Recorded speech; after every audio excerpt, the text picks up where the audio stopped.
Nanawagan ngayon si senatorial candidate Bam Aquino sa sambayan ng Pilipino na muling magkaisa.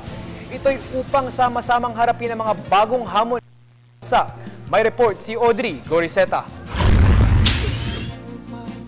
Tinagurian bilang Bloodless Revolution, kinilala ang EDSA People Power Revolution noong 1986 ng buong mundo dahil sa mapayapang pagkilos ng mga Pilipino upang patalsikin ang yumaong dating Pangulong Ferdinand Marcos sa 20 taon nitong rehimen. Umaasa si Liberal Party senatorial candidate Bam Aquino na hindi malilimutan ng mga Pilipino maging ng bagong henerasyon ang mga kabayanihang ipinakita at pagkakaisang naganap sa panahong ito. Ako lang, I hope na isipin nila ng taong bayan na ngayon, ang rami nating mga kalayaan, we're free to say anything. We're free to criticize the president. No? And of course, your freedom will be protected. Even the president will protect your freedom to criticize him.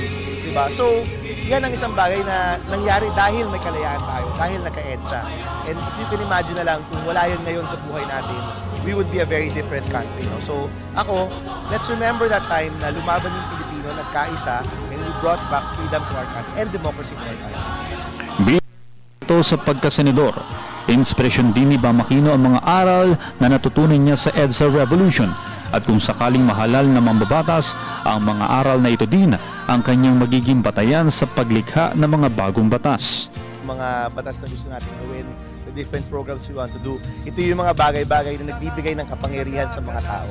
Para kasi sa akin, nung EDSA 1, pinakita natin yung kapangyarihan pagdating sa politika. Ngayon, yung tawag ng panahon, magkaroon ng power, pero ngayon economic power naman sa mga kababayan natin. Kasi yun yung isang bagay na hindi sumunod kaagad. Kumbaga, nagkaroon tayo ng political freedom, pero yung economic freedom, hindi siya sumunod. No? Marami pa rin sa mga kababayan natin ang mahihirap. So yung gusto natin gawin ay mabigyan ng totoong kapangyarihan yung ating taong bayan. Hindi lang demokrasya, hindi lang kalayaan, pero pati economic freedom and financial freedom, mabigyan natin sila. So yung mga programa natin, nakafocus sa trabaho, sa negosyo, sa edukasyon, mga bagay-bagay na magbubuo dun sa kalayaan ng taong bayan. No? Magiging malaya. Ngayon, malaya na siya sa politika, malaya siya sa demokrasya dahil may demokrasya, pero dapat maging malaya rin siya sa hirap ng kahirapan, sa kahirapan na nararanasan.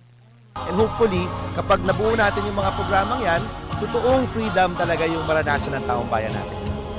Kahit nangyari na ang EDSA Revolution, 27 taon na ang nakalilipas, muli ring hinimok ni Bam Aquino ang bawat Pilipino na patuloy na magkaisa upang umunlad ang ating bayan.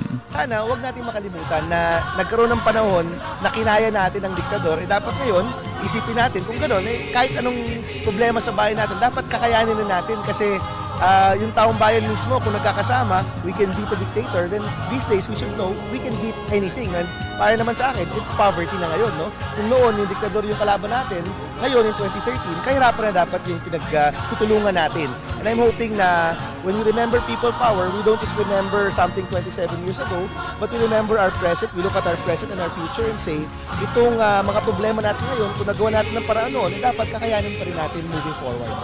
Para sa Telebisyon ng Bayan, Audrey Goriseta.